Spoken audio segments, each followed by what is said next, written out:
আর যে সমস্ত পুলিশ বন্ধুরা, প্রশাসনের বন্ধুরা আজকে যারা আমাদের সঙ্গে পুরোটা সময় ছিলেন, তাদের প্রত্যেককে আমরা ধন্যবাদ জানাই। আমরা খালি এটুকুই আপনাদের অনুরোধ করব, আগামী নির্বাচনে যখন ভোট হবে তখনও এইভাবেই বুক ঠুকে দাঁড়াবেন। তৃণমূলের ভয়ে বা বিজেপির ভয়ে কোনো টেবিলের তলায় লোকাবেন না, কারণ আপনারাই পারেন আগামী দিনে এই বাংলাকে সন্ত্রাস মুক্ত করতে। আপনার বাড়ির ছেলেটা মেয়েটা যাতে আগামী দিনে এই তৃণমূল বিজেপির খপ্পরে না পড়ে, আপনার বাড়ির ছেলে মেয়েটার অবস্থা যেন আনিস খান, মইদুল মিত্রা, সুদীপ্ত গুপ্ত বা তিলোত্তমার মতো না হয়, তার জন্য আপনাদেরও আমাদের সঙ্গে থাকতে হবে। যে সমস্ত সিভিক ভলেন্টিয়ার ভাইয়েরা রয়েছে, বোনেরা রয়েছে, তাদের জন্য আমাদের এই আবেদন। সিভিক ভলেন্টিয়ার হিসেবে যারা কাজ করে, তারা কেন কাজ করে জানেন? কারণ পুলিশের মধ্যে যে হাজার হাজার স্থায়ী শূন্য পদ, তাতে মমতা ব্যানার্জি আসার পর নিয়োগ করেননি।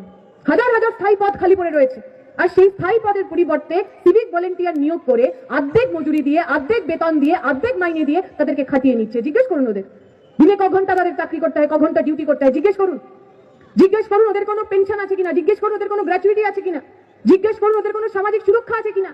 আমরা মনে করি যারা সিভিক ভলেন্টিয়ার হিসেবে কাজ করছেন তারাও আমাদের মতোই শ্রমিক শ্রেণীরই অংশ, তারাও প্রতিদিন নিষ্পেষিত হচ্ছেন, প্রতিদিন শোষিত হচ্ছেন। তাই এই শোষণের, এই নিপীড়নের, এই অত্যাচারের রাজকে যদি বদলাতে হয়, আপনাদেরও আমাদের সঙ্গে থাকতে হবে।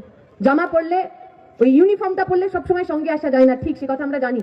আমরা যখন হেঁটে হেঁটে আসছিলাম, একজন সিভিক ভলেন্টিয়ার ভাই তিনি পিছন থেকে দৌড়ে এসে একটা ফটো, আমারই একার ফটো নিয়ে গেছেন, একসাথে ফটো তোলেননি।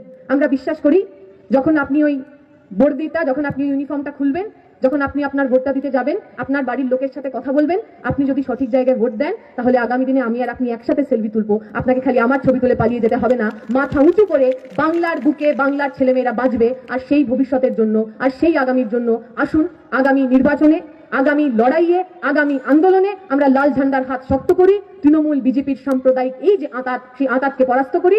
আগামী লাল টুকটুকে দিনে আমার আপনার, আমাদের প্রত্যেকের লাল আবিরের জয়যাত্রায় দেখা হোক, এই আশা ভরসা রেখে আমার আপনার কথা শেষ করছি। শুকরিয়া, ইনকালাব, জিন্দাবাদ।